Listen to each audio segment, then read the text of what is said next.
다음 제시된 국가들의 공통점은 무엇일까요? 법학 적성시험 추천도서를 알려준다더니 갑자기 웬 연상 퀴즈냐고요? 기출문제를 여러 번 돌려서 본 분들이라면 벌써 감이 오셨을 겁니다. 맞습니다. 이 국가들의 공통점은 법학 적성시험 기출문제에 자주 등장하는 나라라는 점입니다. 이 국가들과 연관된 문제들은 언제나 높은 난이도를 뽐내며 시간을 잡아먹는 하마 같은 녀석들이지요. 법학을 공부하려는 사람들에게 도대체 다른 나라의 근현대사를 왜 이렇게까지 강조하는 것일까요? 이후야 어쨌든 수험생인 우리는 출제 흔적을 찾으러 다시 책 이야기에 집중해 보겠습니다. 이번 영상에서 소개할 책은 바로 프랑스와 관련된 내용을 다룬 책입니다. 얼마 전에 치러진 2020학년도 법학 적성시험에서도 프랑스와 관련된 문제가 출제된 만큼 다른 것들보다 우선적으로 소개해 드려야 할 것 같아서요. 또한 겉으로는 국가가 확연히 드러나진 않았지만 알고 보니 프랑스와 관련된 것으로 보이는 지문도 발견해서 이에 대해서도 함께 말씀드리려고 합니다. 재미있는 사실이 하나 있는데요. 이제부터 소개할 책의 목차 순서와 출제되는 순서가 비슷해 보인다는 겁니다. 2017학년도에는 이 책 제4장, 2019학년도에는 제5장, 2020학년도에는 제6장의 내용이 각각 유사하게 출제된 것 같다는 느낌을 받았습니다. 심지어 2019학년도의 내용은 2017학년도에서 보기로 제시된 내용을 본문으로 만든 것 같다는 생각도 들었습니다. 그럼 지금부터 제가 발견한 내용을 하나씩 소개해 드리겠습니다. 앞선 영상과 같이 이 책의 내용 일부를 거의 그대로 발췌하거나 좀 더 나은 설명을 드리고자 일부 편집해 전달하는 방식으로 진행하겠습니다. 먼저 이 책 제4장에 속한 153페이지 후반 부분입니다. 프랑스 사회주의자 조레스는 새로운 군대라는 책을 통해 국가와 군대 사이의 관계를 분석했다. 다음 154페이지 중반 부분입니다. 19세기 이후 20세기에 이르러 군대는 명확히 전문화되고 전쟁은 산업화되었다. 어떠신가요? 떠오르는 법학 적성시험 기출문제가 있으신가요? 바로 2017학년도 언어위의 24에서 26번 문제인데요. 이들 내용을 조목조목 살펴보면 기출문제 완전히 똑같은 내용이라고 보기엔 무리한 감이 있지만 접근 방식과 키워드는 상당히 유사하다는 느낌을 받았습니다. 사실 거의 똑같은 내용은 이 책 저자의 논문인 새로운 전쟁과 국민국가의 위기에서 확인하실 수 있습니다.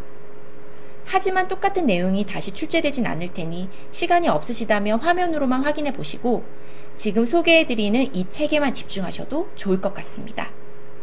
우리는 내용을 암기하는 것이 아니라 문제풀이를 위해 접근하는 메커니즘을 공부하기 때문이죠. 다음은 제5장에 속한 159페이지 중반 부분입니다. 1960년대 이후 위험한 계급은 아랍 출신의 이슬람 교도를 지칭하기 시작했다. 161페이지 후반 부분입니다. 히잡 사건이 발생하면서 라이시테 위원회가 설치됐고 공공연한 종교적 표식을 금지한다는 제안은 곧바로 입법화된다. 그런 행위들은 라이시테의 원칙을 심각하게 훼손한다고 판단한 것이다. 다음 페이지 초반 부분입니다. 이 법안에 우파 정당들과 사회당까지도 모두 찬성표를 던진 것은 사회적 분위기의 명백한 전환을 반영한 것이었다. 딱 떠오르지 않나요? 2019학년도 법학 적성시험 언어위의 25에서 27번 문제 말입니다. 이 또한 저자의 논문인 국민국가의 민족주의에서 민족 없는 민족주의로 21세기 유럽 극우 민족주의에 대한 이해를 위하여 또는 국민국가의 민족주의에서 유럽의 문화적 인종주의로 에서 보다 정확하게 확인하실 수 있습니다. 마지막으로 2020학년도 법학 적성시험 언어위의 16에서 18번 문제와 관련된 내용을 짚어볼까요? 이 책 제6장은 68혁명 및 관련 사건과 이론가들에 대해 설명하고 있습니다. 또한 68혁명을 지난 2008년 촛불 집회와 연관시켜 설명하고 있죠. 이 부분에 대한 분석은 여러분의 몫으로 남겨두려 합니다.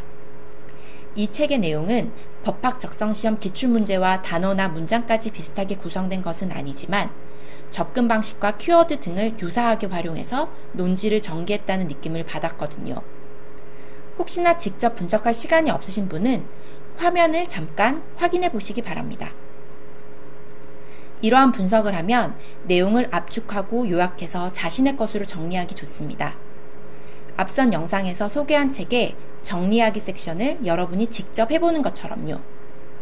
참고로 저는 이 책과 이러한 공부 방법 덕분인지 2020학년도 법학 적성시험 언어 2에서 해당 내용의 문제를 모두 맞췄습니다. 사실 해당 내용에 대해 보다 유사하게 설명하고 있는 책은 유럽 민주화의 이념과 역사라는 책인데요. 시간이 충분하지 않으신 분들은 추가로 읽으실 필요까지는 없다고 생각합니다. 소개해드린 책들과 논문의 저자는 국방대학교에서 국제관계학을 가르치고 계시는 홍태영 교수님이십니다. 프랑스 파리 사회과학 고등연구원에서 정치학 박사를 취득하셨다고 하니 프랑스에 대해서만큼 우리나라 최고의 전문가라고 봐도 과언이 아닌 것 같네요. 따라서 최고의 전문성을 요하는 법학 적성시험의 출제위원으로 참여하셨다고 해도 손색이 없을 정도입니다. 개인적으로 이 책에서 유익하다고 생각되는 부분은 프랑스 등 다른 국가의 상황을 우리나라의 정치, 경제, 사회, 문화적 상황에 적용하는 시도가 있다는 것입니다. 특히 비교적 최근의 사건인 촛불 집회나 광화문 광장의 의미에 대해서도 생각해 볼 수 있습니다. 다만 단선화를 강조한 듯한 접근 방식이 군데군데 드러나 네이션과 라이스대의 냄새가 사라지지 않는 듯한 느낌도 있네요. 물론 이 책으로 함께 공부하는 친구들 사이에는 이 같은 접근 방식이 오히려 법학 적성 시험에 해당 내용을 출제하는 이유라는 주장도 나왔습니다. 우리나라의 상황을 직접 언급할 수는 없으니 다른 나라의 상황을 통해 우리나라의 상황도 생각해보라는 법학 전문 대학 협의회의 큰 그림이라는 것이지요. 각자의 판단에 맡기기로 하겠습니다. 이 책 또한 다른 책들의 소개를 모두 마친 뒤에 한꺼번에 활용할 수 있는 방법에 대한 의견을 드리겠습니다. 그날이 빨리 올 수 있도록 노력할 테니까요. 일단 리트 공부에 매진하시기 바랍니다. 이상으로 법학 적성시험 공부를 위한 두 번째 추천도서 소개를 마치고요. 저는 빠른 시일 내에 세 번째 추천도서와 함께 돌아오겠습니다. 책 제목이요? 당연히 말씀드리고 가야죠. 정체성의 정치학.